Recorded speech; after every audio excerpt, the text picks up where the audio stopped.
I have chosen to respond to the question, in what ways did the Nazi Party adopt and adapt traditional and modern forms of anti-Semitism? To be able to answer this question, one first needs to have an understanding of what anti-Semitism is and furthermore the difference between traditional and modern. Firstly, anti-Semitism is a created term to accompany a created hate that was first coined in 1879 in a pamphlet titled The Path to Victory of Germandom over Judaism by Wilhelm Marr. It replaced the German term Judenhass, which meant hatred of Jews. Traditionally, anti-Semitism was based on differing religious beliefs. In the Middle Ages, Jews were seen to be killers of Christ and were often blamed for disease, bad weather, and other crises. They were also often accused of drinking the blood of Christian children in Passover rituals. It was a popular belief that Jews had betrayed Christ, and it was the Christian faith's right to punish them for their failure, as seen during the times of Spanish Inquisition. Ultimately, they were hated for not being Christian. Modern anti-Semitism was born from the Enlightenment, where people sought after evidence and reason for the workings of the world. Anti-Semitism has now based on a belief that politically, religiously, and racially, Jews were unfit to be part of society. They were seen to be communists to the fascists and capitalists to the socialists.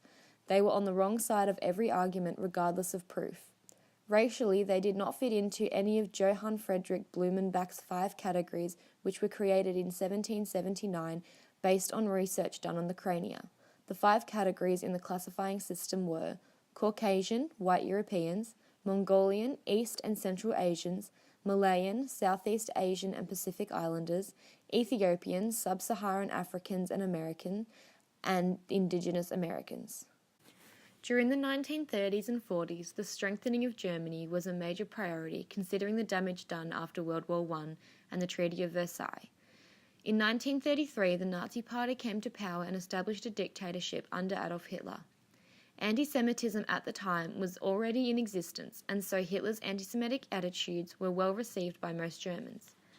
His promises to make Germany great again were largely linked to his theories of the Aryan race, and how people of this race would be the ones to pull Germany away from the reparations they owed and restore Germany to her former glory. Jews, however, were seen as a pest, a barrier between the Germany that was and the Germany that could be. Now, back to the question of how the Nazi Party adopted and adapted traditional and modern anti-Semitism. Ultimately, the Nazi Party would sway their propaganda depending on their audience. Many propaganda posters and films depicted Jews as gluttonous money grubbers with dark hair and hooked noses, such as the Eternal Jew. This was a nod to modern anti-Semitism, where the way a person looks defines the kind of person that they are. All the way throughout history, Jews were believed to be betrayers. They betrayed Christ, which is seen to be their initial betrayal. They betrayed Germany during World War I, where it is speculated that they conspired with the enemy's powers. Stated by Erich Ludendorff in 1922, the supreme government of the Jewish people was working hand in hand with France and England. Perhaps it was leading both of them. The Nazis used both traditional religious and modern political angles when creating propaganda. They were also seen to be dirty and the cause of disease. In Nazi propaganda, there were images stating that they were lice and rats, vermin that Germany could do well without. This is an adaptation of the blame the Jews ensued for the plague in the Middle Ages. Ultimately, the Nazi Party would always paint the Jews in the dark. If there was an argument, the Jews were on the wrong side of it. They played their angles through taking traditional and modern anti-Semitism to a new level of hate. They used any means necessary to have people hate the Jews enough to see that the persecution of these people as a means to an end. They believed that without Jewish people, the world would be a better place.